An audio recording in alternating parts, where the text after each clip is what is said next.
नमस्कार चंदन सर पाठशाला YouTube channel को समस्त को स्वागत। आज आम जूनियर टीचर स्कीमेटिक जो रिक्रुटमेंट चलती से रिक्रुटमेंट विषय में गोटे वीडियो मुझे तुम नहीं आसी जो वीडियो रे आम चारोटी कथा उपर डिस्कसन करवा चारोटी पॉइंट डिस्कसन करवा। तो प्रथम पॉइंट कौन रही फास्ट पॉइंट है न्यायिक प्रोसेस जो न्यायिक लड़ई रे आशायी हताश जो जूनियर टीचर स्कीमेटिक जो आशायी माने अछंती जो माने नियुक्ति पाइबार अपेक्षा करी एत दिन पर्यंत रही से हताश अच्छा एबे वर्तमान आगु परिस्थिति कौन हम से जापारना। सेकेंड कथा है सेकेंड पॉइंट गोटे नियुक्ति को 1 वर्ष पूरी गला किंतु नियुक्ति मिलला नहीं से जूनियर टीचर स्कीमेटिक कथा जदि आम कहवा तार नियुक्ति प्रोसेस को गोटे वर्ष संपूर्ण पूरी गला किंतु एत पर्यंत जॉइनिंग बा नियुक्ति मिलला नहीं से विषय में पुंखानुपुंख भाव में आलोचना करवा। ता सहित एते जो 3 नंबर पॉइंट अच्छी एते सबू केस पछरे दायी किए एते केस हबार कारण कौन कहार रोची भूल ए विषय में कथा हबा।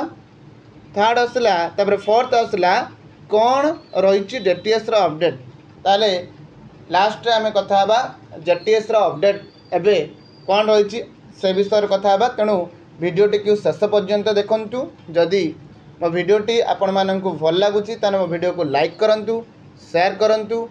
आ जदि मो चैनल ले नुआ आछंती ताले मो चैनल को सब्सक्राइब करंतु। चलंतु आगु बढ़िबा आ संपूर्ण विवरणी आ विषय जानिबा। देखंतु एई जो चिट्ठी डेट ए चिट्ठी डेट टी देखंतु डेट टी होची 10 सेप्टेम्बर 2023 मसीहार चिट्ठी। यहाँ 10 सेप्टेम्बर 2023 मसीहार चिट्ठी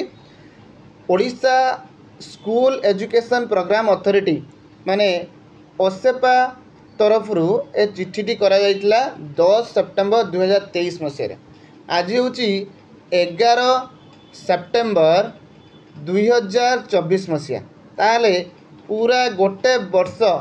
कंप्लीटली पास हो गलानी गोटे वर्ष कंप्लीट पड़े गलानी। तो चिट्ठी जो 10/9/2024 सॉरी 10/9/2023 मसीह जो चिट्ठी आसला ए चिट्ठी रे संपूर्ण भाव में जो एसएमई डिपार्टमेंट तरफ कौन कराइला ना 20,000 कनिष्ठ शिक्षक नियुक्ति पाई स्कीमेटिक 20,000 योजना भित्तिक जो कनिष्ठ शिक्षक नियुक्ति पाई 11 तारीख दिन तार आजिका डेट रे 2023 मसीह 11 तारीख दिन तार संपूर्ण जो विवरणी ओसेपा वेबसाइट रे डिस्ट्रिक्ट वाइज और कैटेगरी वाइज पोस्ट लिस्ट बाहर थिला। आउ एप्लिकेशन इनवाइट कराइला केबे ना ऑनलाइन मोड रे हितला 13/9/2023 मसीह रे हितला। आउ एप्लिकेशन एंड डेट हितला 10/10/2023। ताले जदि आमे देखिबा 1 वर्ष संपूर्ण भाव में कौन है प्रोसेस चलिलानी किंतु एते पर्यंत आशायी माननकु न्याय मिल पारनी कि तांकु नियुक्ति मिल पारनी। तो यह पछरे कारण कौन पई एते विलंब होउची नियुक्ति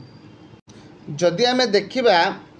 एटा जो नियुक्ति प्रोसेस एते विलंब होबार कारण जदि आमे चिंता करिबा ताले हमकु लागिबो कि सरकारंकर जो सरकार अछंती तांकर अक्षमता से चाहूना बोधे बहुत शीघ्र जूनियर टीचर स्कीमेटिक रिक्रुटमेंट देवाई जदि से चाहता ताले प्रोसेस एते जाए भी चली न था कहीं 18/6/2024 मसीह जो हाईकोर्ट थिले मान्यवर हाईकोर्ट थिले सी तांकर राय प्रकाश करथिले। राय प्रकाश करिकी मेरिट कम प्रिफरेंस अनुसार नियुक्ति देवाई से कौन करथिले ना कहिथिले किंतु 18/6/2024 तारीख ठारू आजिका डेट पर्यंत जदि आमे देखिबा 3 मास समय सीमा अतिक्रम करिगलानी। तो 3 मास भितरे समय सीमा भितरे एते पर्यंत सरकार करिसंती कौन पई एते दिन पर्यंत नियुक्ति दिया जाई पारिला नहीं ता जदि आमे रीजन खोजिबा कारण खोजिबा तो केवल गोटे जिनस आम मन भीतर को आसब कि सरकार विलंब सरकार ही केवल विलंब कर नियुक्ति देवारे आउ कौनसी कथा आम मन भीतर को आसबनी कहीं जदि एते दिन भितर एते समय जो टेंटेटिव डेट सरकार बाहर करचंती से टेंटेटिव डेट अनुसार भी जदि कराई ताले कालिका डेट रे समस्तंकर जो एप्रूवाल काम सरी जाइथा कालिका डेट रे लास्ट थिला किंतु सरकार पुणी ताकू घुंचई देकी कौन कले ना 18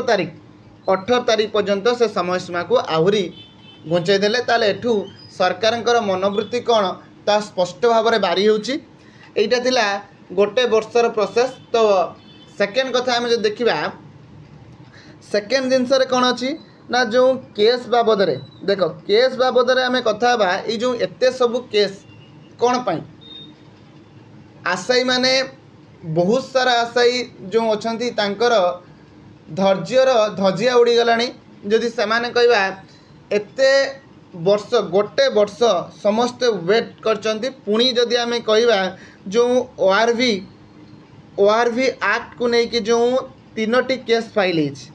तो 3टी केस फाइल होती से 3टी केस विषय जदि आपण मैंने देखापी चाहिए ताले देखूँ यहाँ हूँ फास्ट जो प्रकाश कुमार सो यहाँ गोटे फास्ट ओआरवी एक्ट नहीं कि सेकेंड आसला सेकेंड देखूँ अभिजीत घोषला तार हूँ सेकेंड यहाँ हूँ सेकेंड केस आउ थर्ड केस जेटा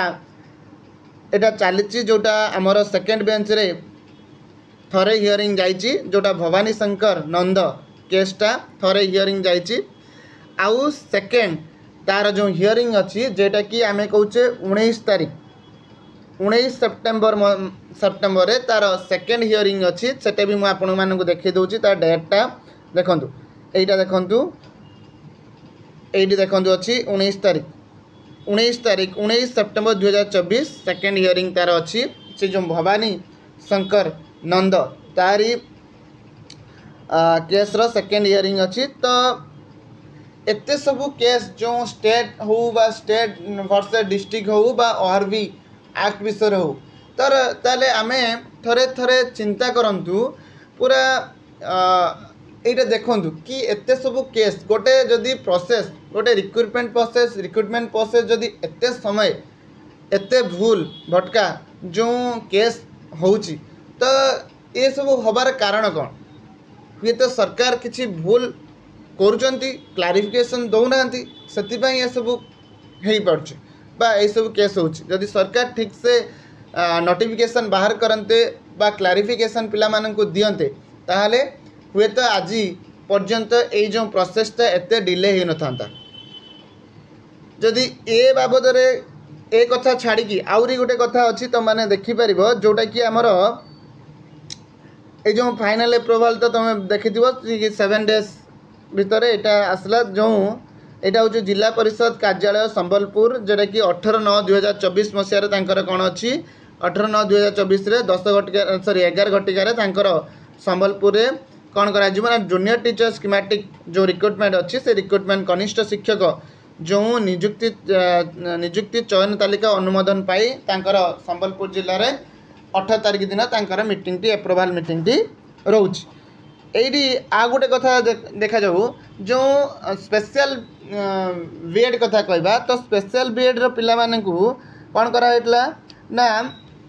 एप्लाय करने सुजोग दिया 1 ईयर जो माने स्पेशल बीएड पुणी तांको सेकेंड थर फास्ट जो क्लारिफिकेशन मगाला एनसीटीयू को कि क्लारिफिकेशन एनसीटीयू देला परे आपण माने कौन करें ना एथिरे योगदान करें बा जॉइनिंग जो माने कृतकार्य होइचंदी जॉइनिंग करें किंतु तापरे जो लेटरटी नंबर लेटर आसची देखंतु ए जो लेटरटा आसला ए लेटर देखंतु ए जो लेटर आसला 6/9/2024 6 सेप्टेम्बर जो लेटरटी आसला से लेटर रे कौन कराई ना तांकु जेहेतु ए प्रोसेसटा से लिखिं जेहेतु ए प्रोसेसटा कौन होती ना ओभर स्कीमेटिक जो junior teacher round first round बा करेंट राउंड जो प्रोसेसटा चलती से प्रोसेसटा जेहेतु ओभर हो जाए the merit list already published जोटा फाइनल मेरिट लिस्ट जोटा अच्छी से ऑलरेडी पब्लिश हो द लेटेस्ट नोटिफिकेशन बा clarification issued by NCT will be not applicable to the to the completed recruitment round माने ये जो फास्ट कंप्लीटेड रिक्रुटमेंट राउंड रे से ये जो एनसीटी रो क्लारिफिकेशन टाकू कौन कर नॉट बी एप्लिकेबल माने नौ नांती तांकर तेणुक जो स्पेशल बीएड 2 वर्ष जो स्पेशल बीएड 2 इयर्स करछंती सेमानकु ए प्रोसेस रे शामिल करिया पई मना करछंती।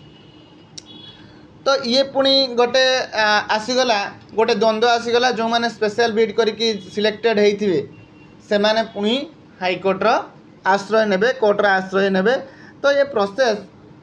को सरकार एते लेंदी करिवार माने कौन डायरेक्टली क्लियरली नोटिफिकेशन ले लिखि दे थांते जदी कि यही सब क्राइटेरिया यही सब जिनस रही यही भाया अनुसार तुम मानकर सिलेक्शन हम सबकि जदि क्लीयरली करते आज हुए तो एते दिन पर्यंत ए प्रोसेस चली न था। लास्ट रे केवल जो जूनियर टीचर स्कीमेटिक रो अपडेट कथा मु आपण मानकु कहया पई चाहूची। जूनियर टीचर जो अच्छी अपडेट तार अपडेट विषय रे केवल आपण माने भगवान उपरे आशा और विश्वास रखंतु भरोसा करंतु कि 19 तारीख दिन जो ओआरवी मैटर को लेकिन जो केस टी तार हियरिंग आपण मानक पई शुभ हो कि आपण माने यथा शीघ्र जो सेप्टेम्बर शेष सुधा जमिति समस्ते जॉइनिंग पाई पारंतु से बाबदरे समस्ते निजको सहयोग करंतु मिलीमिशिकी काम करंतु निहाती आपण मानकर ए परिश्रम सफल मिलिबो परिश्रम सफल होबो। तो आपण आउ किछि समय धैर्य रखंतु। जय जगन्नाथ जय हिंद।